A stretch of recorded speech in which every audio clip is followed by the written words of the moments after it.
La magie, c'est pour les pleutres, et l'esquive pour les faibles. Vous avez besoin que de la force de vos muscles et la résistance de vos pectoraux d'acier pour saccager les lignes ennemies. Prenez une hache, mon brave. Aujourd'hui, nous parlons du barbare. Le barbare est le tank de Donjons & Dragons. C'est lui qui servira de mur entre vos coéquipiers et les attaques ennemies. Utilisant le D12 pour ses points de vie et gagnant de multiples résistances, vous allez devenir une véritable éponge à dégâts. Maintenant, le seul souci, c'est de savoir est-ce que vous voulez faire plus de dégâts ou gagner plus de résistance. Passons aux caractéristiques. Comme je l'ai dit, le barbare est la seule classe à utiliser le D12 pour ses points de vie, donc ça peut monter très vite. Vous pouvez équiper des armures légères ou moyennes, ainsi que des boucliers, mais croyez-moi, vous n'allez pas en avoir besoin. Vous êtes compétent dans les armes simples et martiales, mais la seule chose qui compte, c'est votre hache. Vous pouvez également ajouter votre bonus de maîtrise au jet de réaction de force et de constitution, ainsi qu'à 2 compétences. Les features. Au niveau 1, vous avez accès à ce qui définit tout bon barbare, la rage. Alors qu'on soit bien clair, vous voulez utiliser la rage le plus souvent possible, tout le temps, à tous les combats, 3 fois par jour, matin, midi et soir. Pour être en bonne santé, il faut rager. Je me suis laissé un peu emporter. La rage est incroyablement utile pour les barbares. En laissant parler votre colère, vous gagnez une tripotée de bonus, du moment que vous ne portez pas d'armure lourde. Tant que vous êtes dans votre rage, vous avez avantage au jet de force et au jet de réaction de force. Vous ajoutez un bonus de plus 2 au dégâts lorsque vous tapez au corps à corps, et ce bonus augmente au fil des niveaux. Il devient un plus 3 au niveau 9 et un plus 4 au niveau 16.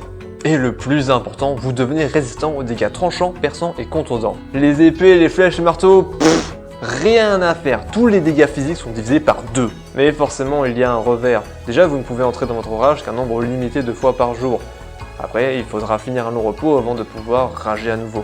Ensuite, vous ne pouvez pas lancer de sort ou maintenir votre concentration. Donc, si vous jouez une race qui vous donne accès à un certain sort, eh bien, vous ne pourrez pas les utiliser. Au revoir la contre-attaque magique. Finalement, votre rage dure jusqu'à 1 minute, soit 10 tours en combat. Elle sera interrompue un peu plus tôt si vous tombez inconscient ou si vous n'avez pas attaqué de créature ou subi de dégâts depuis votre tour précédent. La deuxième feature niveau 1 est la défense sans armure. Tant que vous ne portez pas d'armure, vous pouvez ajouter votre modificateur de constitution en plus de celui de dextérité à votre classe d'armure. Là, je rigolais pas tout à l'heure quand je parlais de pack d'acier. Au niveau 2, vous obtenez de l'attaque imprudente. Au début de votre tour, vous pouvez décider de mettre la défense de côté et de tout miser sur l'attaque. Vous obtenez avantage sur tous vos jets d'attaque pour ce tour-ci, mais en contrepartie, tous les ennemis ont avantage pour les attaques contre vous. Vous obtenez également au niveau 2 le sens du danger. Votre expérience du danger et vos sens aguerris vous permettent d'avoir avantage au jet de réaction de dextérité, fait par exemple pour éviter un piège ou un sort, du moment où vous pouvez le voir. La seule condition ici est que pour avoir ce bonus, vous ne devez être ni aveuglé, ni assourdi, ni incapacité. Au niveau 5, vous obtenez une deuxième attaque par tour. En plus de ça, votre déplacement augmente de 3 mètres, soit 2 cases dans le jeu, ce qui vous permettrait de rattraper par exemple un ennemi qui s'enfuit. L'instinct sauvage au niveau 7 vous permet d'avoir avantage à tous vos jets d'initiative.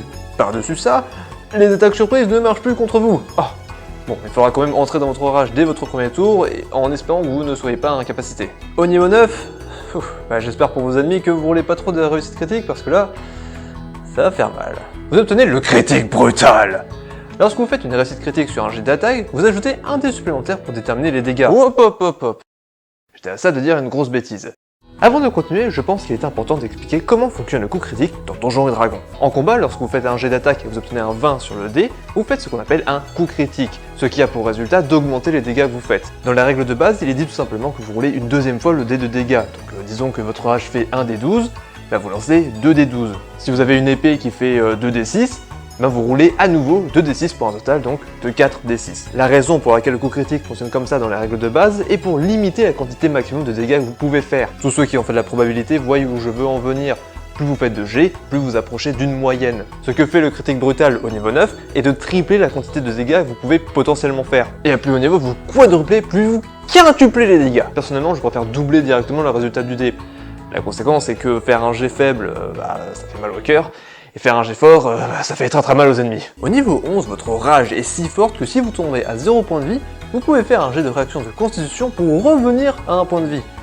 La seule difficulté ici, c'est que vous devez faire un 10 minimum lors de votre premier jet, et qu'à chaque utilisation, le minimum à rouler augmente de 5. Cependant, ce minimum est remis à 10 après un court ou long repos. Au niveau 15, vous n'avez même plus besoin d'attaquer ou de subir de dégâts pour maintenir votre rage. Donc à moins que vous tombiez inconscient ou que vous décidiez de souffler un coup, votre rage durera forcément ses détours. Au niveau 18, votre force est sans égale. Lorsque vous faites un jet de force et que le résultat est inférieur à votre score de force, vous pouvez tout simplement utiliser votre score à la place du résultat. Et enfin au niveau 20, en tant que champion des forces primales, votre score de force et de constitution augmente de 4, ce qui fait que du coup votre maximum dans ces scores devient 24. Sans oublier que vous choisissez votre archétype au niveau 3 pour avoir des bonus au niveau 3, 6, 10 et 14, et que comme toutes les classes, au niveau 4, 8, 12, 16 et 19, vous pouvez améliorer un de vos scores ou choisir un talent. Bon, j'y suis allé un peu vite, mais j'espère qu'avec ça vous comprenez que le barbare est un monstre de force. Votre rôle dans le groupe est clair et net. Le problème en face, c'est que vous n'avez aucune option défensive. Et c'est là que les archétypes entrent en jeu. Le berserker et le gardien totem sont ceux proposés de base, l'un augmentant votre attaque et l'autre votre défense. Mais personnellement, j'aime beaucoup le gardien ancestral. Le guerrier totem obtient des bonus au niveau 3, 6 et 14 en fonction de l'animal totem que vous avez choisi. Alors par contre, vous n'êtes pas du tout limité à un seul animal. Vous pouvez très bien prendre l'ours au niveau 3 et l'aigle au niveau 14. Au niveau 3 donc, vous pouvez choisir votre premier animal totem, parmi les 5 proposés ici. Alors, la liste est un peu longue, je vais la lire. L'aigle vous permet de dasher avec votre action bonus et les attaques d'opportunité contre vous ont des avantages. L'élan augmente votre déplacement de 3 cases.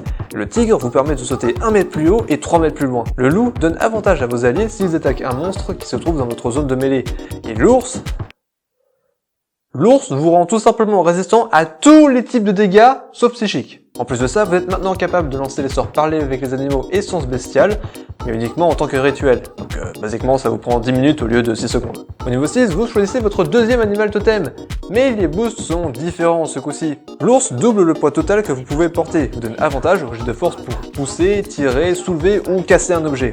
L'aigle vous permet de voir sans problème des trucs se trouvant super loin à plus d'1 kilomètre, et vous pouvez même lire quelque chose se trouvant à plus de 30 mètres de vous. Également, vous n'avez pas de désavantage lorsque vous faites un jet de perception dans une lumière faible. L'esprit de l'élan double votre vitesse de voyage, donc seulement hors combat. Le tigre vous permet de devenir compétent dans 2 compétences supplémentaires, et le loup vous permet de traquer des créatures en courant et de rester discret à vitesse normale. Au niveau 10, vous devenez capable de lancer le sort communion avec la nature. Et au niveau 14, vous choisissez votre troisième animal totem. L'ours impose des avantages à vos ennemis s'ils attaquent quelqu'un d'autre que vous, du moment qu'il peut vous voir, vous entendre et qu'il peut être effrayé. L'aigle vous donne une vitesse de vol. Enfin, de vol, il s'agit plutôt de bonds. Des bonds de 10 mètres, effectivement, que vous pouvez faire dans toutes les directions, mais à la fin de votre tour, vous retombez au sol. L'élan vous permet de tacler vos ennemis. Ceux-ci doivent faire un jet de réaction de force ou être mis au sol et se prendre un des 12 de dégâts plus votre modificateur de force. Le tigre vous permet d'attaquer votre action bonus si vous avez pris de l'élan sur 6 mètres et si vous attaquez une créature large ou plus petite. Et enfin, le loup vous permet d'utiliser votre action bonus pour mettre votre ennemi au sol du moment qu'il n'est pas plus grand que large. Oh, là, ça fait quand même beaucoup d'infos. Pour certains, la meilleure défense, c'est l'attaque.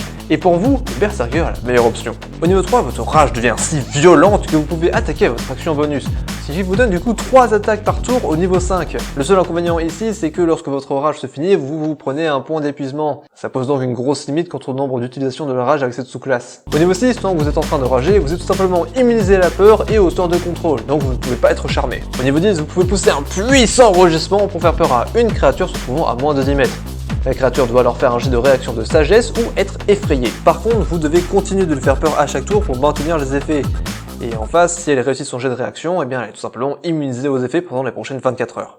Et au niveau 14, lorsque vous prenez une attaque, vous pouvez utiliser votre réaction pour rendre le coup avec votre hache. Si vous voulez quelque chose un peu plus entre les deux, alors le gardien ancestral peut potentiellement vous plaire. Au niveau 3, des fantômes viennent vous aider au combat lorsque vous entrez dans votre rage. La première créature que vous frappez durant votre tour a des avantages à ses jets d'attaque fait face à toute autre créature que vous, en tout cas jusqu'à votre prochain tour. S'il arrive quand même à toucher un de vos alliés, alors l'allié ne prendra que la moitié des dégâts. Au niveau 6, les fantômes peuvent devenir des boucliers. Lorsque vous ragez et qu'un allié dans un rayon de moins de 10 mètres se prend des dégâts, vous pouvez utiliser votre réaction pour envoyer un fantôme absorber les dégâts. Le bouclier absorbe 2d6 de dégâts, puis devient plus fort au niveau 10, absorbant 3d6, puis encore plus fort au niveau 14 où il absorbera 4d6. Au niveau 10, vous devenez capable de lancer les sorts clairvoyance et augure.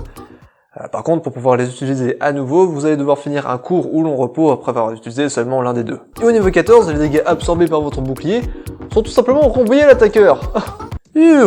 Maintenant que vous connaissez tous les détails de cette classe, créons un personnage. Là, même pas besoin de débattre. Votre stat est la plus importante et la force. C'est avec ça que vous allez taper. Ensuite, soyez sûr d'avoir une bonne constitution pour avoir le plus de points de vie possible. Si j'ai blagué sur la hache, c'est pas pour rien. Vous en avez une dans votre équipement de base.